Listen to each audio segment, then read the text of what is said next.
The White House argument on this is that whatever you think about their negotiating skills, the end result of all this is that it is good for the country, is that this is good policy for the American people. Is it?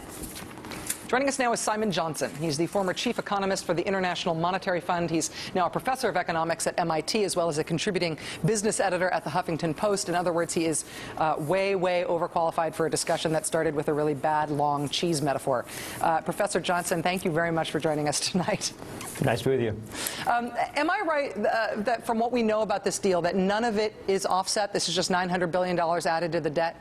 Absolutely. As far as we know, it goes straight into the debt. It expands the deficit. It's completely irresponsible.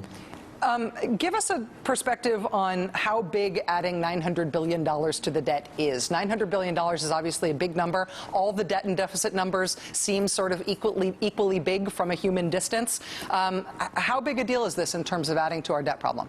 It's a very big deal. Look, contrary to almost every other country in the world, we are continuing to run a big deficit. We're ignoring the pressure from financial markets around the world. We are continuing with these very irresponsible policies put in place by President Bush. And this is asking for trouble. We are going to get trouble because of these tax cuts. The White House says, yes, this does add $900 billion to the debt, but it will have some stimulative effect on the economy. The president making the case today that the best thing anybody can do for every sector of the economy is that the economy grows overall. Do you see this as good bang for the buck in terms of economic stimulus? No, it's not good bang for the buck. You do get some stimulus, but it's a small amount of stimulus. There are much better ways to stimulate the economy if that's your goal, in return for the increased deficit and the increased debt, which is the cost, I'm afraid, of those policies. If you could be economic dictator for a day, if you had $900 billion to devote to trying to make the economy better, trying to bring down unemployment in particular, what would you spend that $900 billion on? Well, I would pay teachers. We've got states and local governments laying off employees, particularly teachers. That really hurts us immediately and over the long run across the country. That's devastating. I would expand community colleges. That's where the unemployed go to get retrained, go to get the new skills they need in the modern economy, skills they don't have. And, of course, I would properly extend unemployment benefits. Unemployment benefits, by the way, are going to remain at this 99-week limit. So in Nevada, for example, there's 26,000 people who are about to run out of benefit. The agreement today does nothing for those people. They're still out of benefit. What about the GOP argument that they really, really, really want tax cuts for the richest people in the country because rich people are the job creators? What about that sort of trickle-down supply-side argument? Oh, look, I have nothing against rich people. Some of them are great entrepreneurs, I'm sure. But there's no evidence that this kind of tax cut is going to generate jobs of that kind. In fact, the people who study carefully the spending habits of these very same wealthy Americans are saying very clearly the evidence is this will not generate new jobs. Businesses are constrained by the lack of demand right now more than anything else. These taxes, or the income tax and the estate tax and so on, are not at all what is holding back employment and why we have record unemployment. In terms of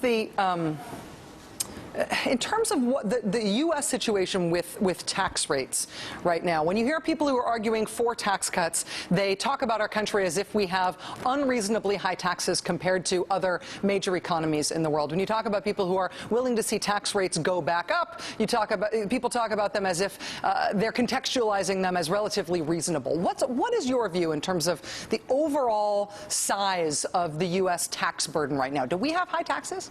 No, we have low taxes as a percent of GDP compared to almost any other country at our income level. We have a pretty inefficient tax system. We should reform it. That's without question. If you reform the tax system, you will get more revenue and less distortion, so that's good, unless, of course, you don't want the extra revenue, unless you don't want to pay for 2 foreign wars, 11 aircraft carrier groups, and a lot of other commitments that the government got itself into over the past decade. Professor Johnson, one last question for you. We're going to be speaking with Senator Sherrod Brown of Ohio in just a moment. And one of the things I wanted to discuss with him is how much wiggle room there is in this framework. The White House is describing this as a framework, which implies that the deal is not totally nailed down, although the basics of the agreement they expect to remain in place. You described a radically different approach to spending $900 billion on trying to improve the economy, spending on teachers and community colleges.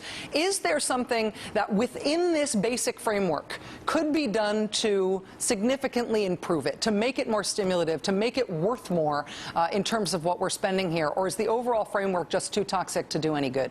I'm afraid this framework will not substantially help stimulate the economy. It will not significantly bring down unemployment. If that is your goal, and it's a very legitimate goal, and if you're willing to incur some extra deficit to bring down unemployment, which I think is entirely reasonable, you should spend those dollars wisely. You should not blow it all on yet another irresponsible and, from this purpose, ineffective tax cut that increases the deficit, increases the debt, and makes us more vulnerable to a financial market attack of the kind now being seen in Europe.